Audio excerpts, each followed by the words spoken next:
Good morning, this is Simon Bell from Stone Town Conservatives, and I'm shouting out for Stone Business. And today I'm meeting an extraordinary business, Matthew Toft and his father Tim Toft, who have developed a business over the years on restoring violins and cellos. And believe me, this is the most extraordinary visit that I think I've made. So I'm going to be quiet and let's go and meet Matthew.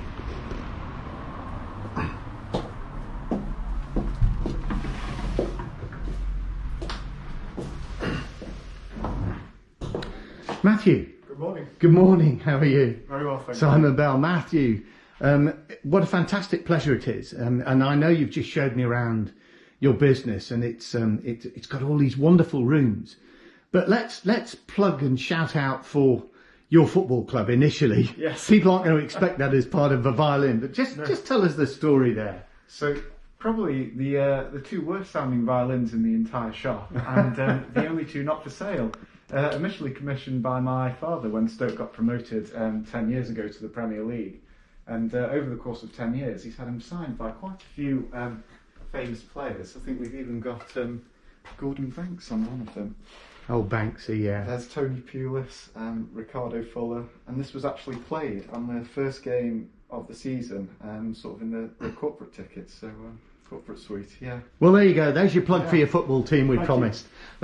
Now, this is about history, it's about extraordinary music, and it's about people who have maybe had some of these wonderful violins and cellos, violas I presume as well, Yes. over hundreds of years. But you don't just produce new, you actually have fabrication and refurbishment. We do, yes. Yeah, we've got a workshop that employs 3 full-time luthiers.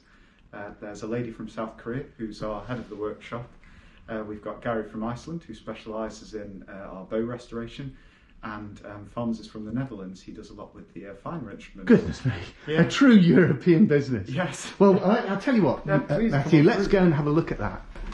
And you can see all of these incredible violins and... Please come through. Good morning. Good morning. Good morning to you. So just very briefly, talk to us a little bit about what happens in the refurbishment area. Well, we take in all sorts and sizes of projects, anything from small maintenance jobs to full restorations, such as this big project, and to bow maintenance, restoration, even a little bit of brand new making. We have a project here where we're collaborating together to make something new. Okay, and we talked a little bit when I came in about the skills and the tools, and both of you guys, in fact all three of the people in this are international, could I say experts? Well, I think we could. aspiring experts. Aspiring experts, okay. And how long have you been actually involved in restoration? We, both of us, have been here for a little over 4 years, and following a 3-year course in violin making and restoration. Me in Newark, in Nottinghamshire, and Fons in Chichester. Okay.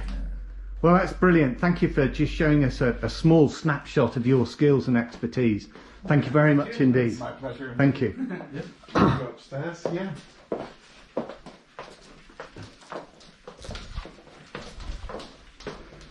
So this business has got sort of nooks and crannies all over the place. It's quite extraordinary. And Matthew, I think, was it not your grandfather who started off with just knowledge of violins that brought the business into fruition as such? It was, yes. Yeah, my grandfather was a chemistry or biology teacher. I can never remember which one.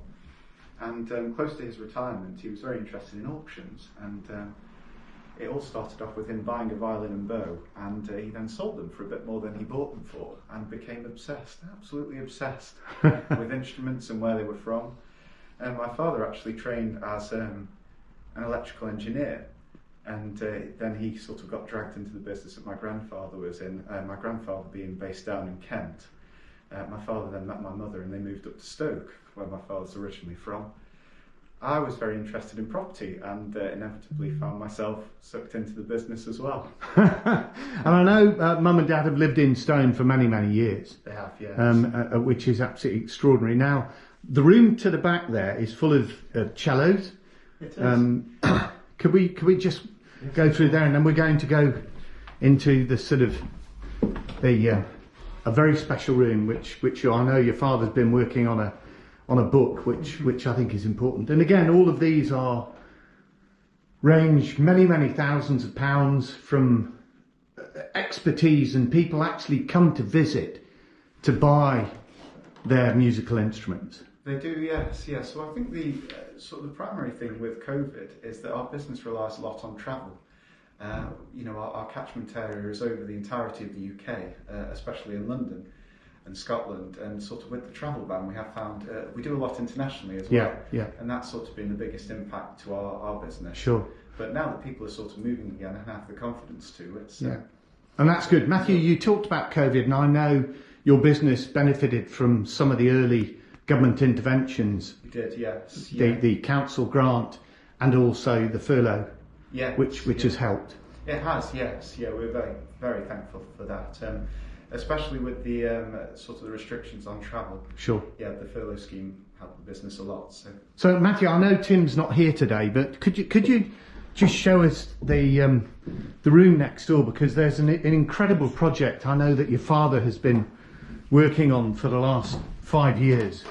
So I'd like to say it's usually a bit tidier than this, but it's not. So my father's recently just published a book, and sort of all this material that you see sort of haphazardly laid around went into sort of the creation thinking and sort of really inspired him to write the book. This actually, violin, was one of the first inspirations, and it's all about deciphering sort of the makers of the most famous English company ever to sort of grace the violin world.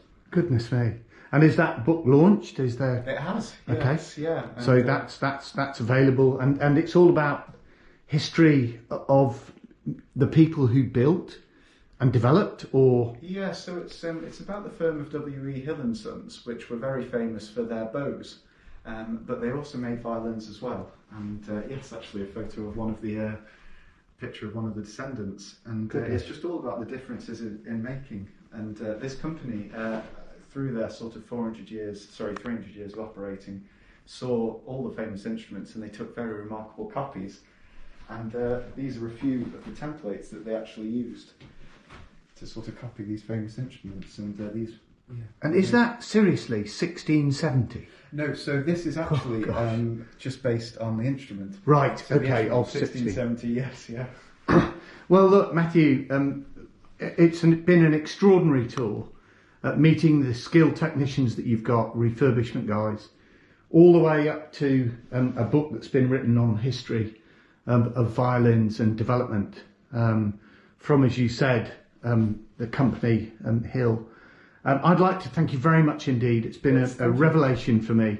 So, Matthew Toft and Stone Town Conservatives, thank you very much indeed. Thank you.